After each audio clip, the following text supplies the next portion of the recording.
نماز بہت اہم عبادت ہے، اس میں انسان کو چاہیے کہ پورے یکسوئی کے ساتھ نماز پڑھے، ذہن، دماغ، دل ادھر ادھر سے جمع کر کے اور نماز پڑھے۔ اس طرح کبھی بعض مسجد میں بھی داخل ہو جاتے تو ادھر یہ بات لکھی ہوئی ہوتی ہے کہ مخلوق سے رابطہ ختم اور خالق سے رابطہ قائم، مطلب ہے کہ موبائل بند رکھو۔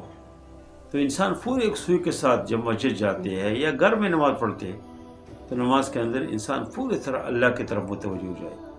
یہی حکم ہے، فرمایا کہ حافظوا علی الصلوات والصلاۃ الوسطی وقوموا للہ قانتین، کہ نمازوں کی حفاظت کرو، وسطیٰ کی نماز کی خود سے حفاظت کرو اور اللہ کے سامنے عاجزی کے ساتھ، خشوع کے ساتھ کھڑے ہو جائے۔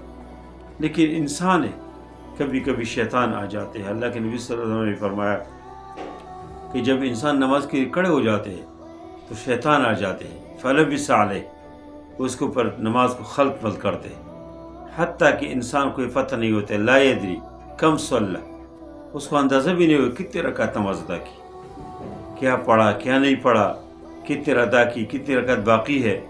تو جب اس طرح کے حالات انسان کے اوپر آ جائے تو اللہ کے نبی صلی اللہ علیہ وسلم نے فرمایا کہ پھر فَلْيَسْجُدْ سِجْدَتَيْنِ، دو سجدے ادا کریں، یعنی سیدھا سہو انسان کو ادا کرنا چاہیے۔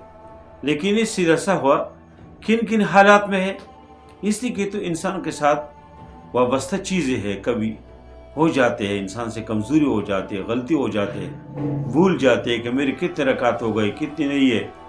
تو ان حالات میں سیدھا سہو کا جو حکم ہے وہ انسان کو سیدھا سہو ادا کرنا چاہیے۔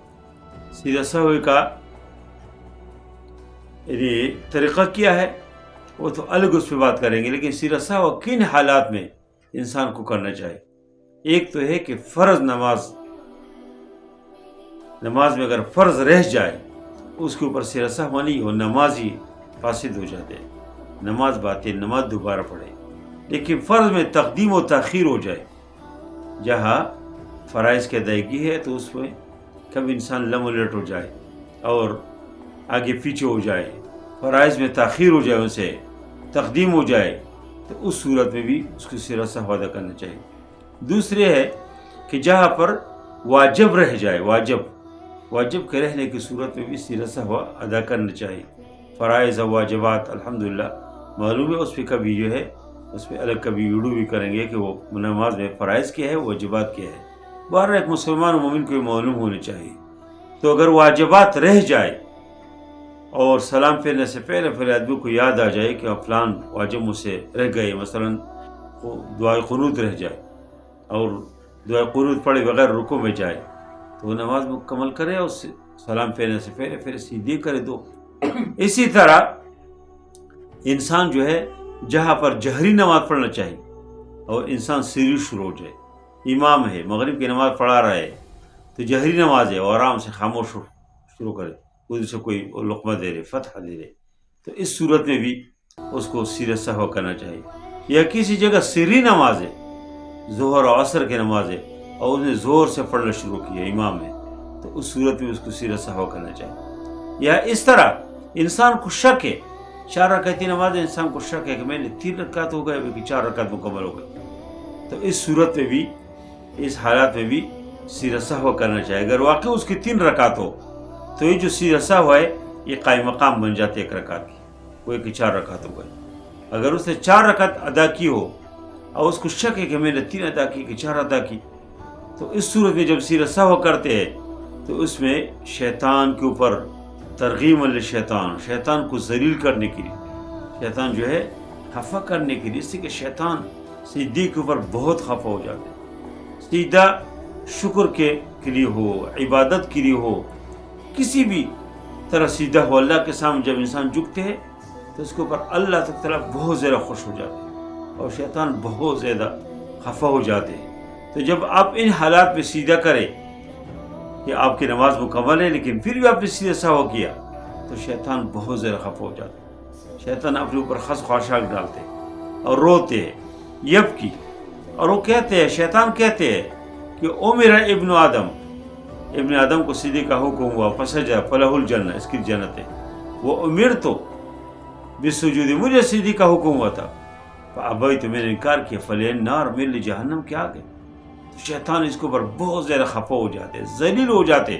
تو شیطان کو خفا کرنے کے لیے، ذلیل کرنے کے لیے، لیکن یہ اس صورت میں کہ انسان کو شک ہو. اگر آپ کو یقین ہے کہ میں نے 3 رکعت ادا کیے تو پھر یقین کے اوپر بنا کرو، آپ 4 رکعت ساتھ ادا کرو. اگر آپ کو یقین ہے کہ میں نے 4 ادا کیا، بس یہ 4 رکعت ادا کیا ہے، اس کے اوپر آپ یہ سمجھے کہ آپ نے 4 ادا کیا. تو بہرحال سیدھا سہوا اللہ تعالیٰ نے اس لیے ایک آسانی دیا کہ انسان کے دل سے وہ شک بھی ختم ہو جائے کہ میں نماز صحیح پڑھ لیا کہ نہیں، صحیح ادا کیا کہ نہیں. تو انسان جب سیدھا سہوا کرتے تو شک کا اور وسوسے وہ سب انسان کے دل سے نکل جاتے ہیں. اس لیے ان حالات میں جب بھی اس طرح کی کوئی مسئلہ ہو تو انسان کو سیدھا سہوا کرنا چاہیے. پہلے تو انسان کوشش کرے کہ دل میں کوئی خیالات ادھر چیزیں شیطان لاتے، شیطان کی خواہش ہوتے کہ جب بھی آپ نماز کی نیت باندھے تو آپ کو مختلف ادھر ادھر کی چیز یاد دلاتے، وہ فلان کام یہ ہے، فلان کام یہ ہے، فلان کام یہ ہے. اور مشہور واقعہ کہ آدمی جو ہے کسی امام کے پیچھے کھڑے تھے، امام نے 3 رکعت ادا کی تو اس آدمی نے کہا ایک رکعت کم کی. لوگوں نے پوچھا کہ آپ کو کیسے پتہ چلا؟ کہتے کہ میرے 4 دکان ہیں، میں ہر رکعت میں ایک دکان کی جو ہے حساب کرتا ہوں. آج میں نے 3 دکانوں کے حساب کی، 1 دکان کے حساب باقی. ممکن ہے کوئی لطیفہ ہو، لیکن بہرحال عبرت کے لیے ہے کہ واقعی ہم اگر یہ سوچتے ہیں نماز میں دکانوں کے حسابات کرتے ہیں، کوئی پلاننگ کرتے ہیں، کوئی منصوبے، تو یہ صحیح نہیں ہے. نماز میں اللہ کے سامنے صحیح عاجزی و خاکساری کے ساتھ کھڑا ہونا چاہیے. وصلی اللہ تعالی علی خیر خلقہ محمد و علیہ وسلم اجمعین.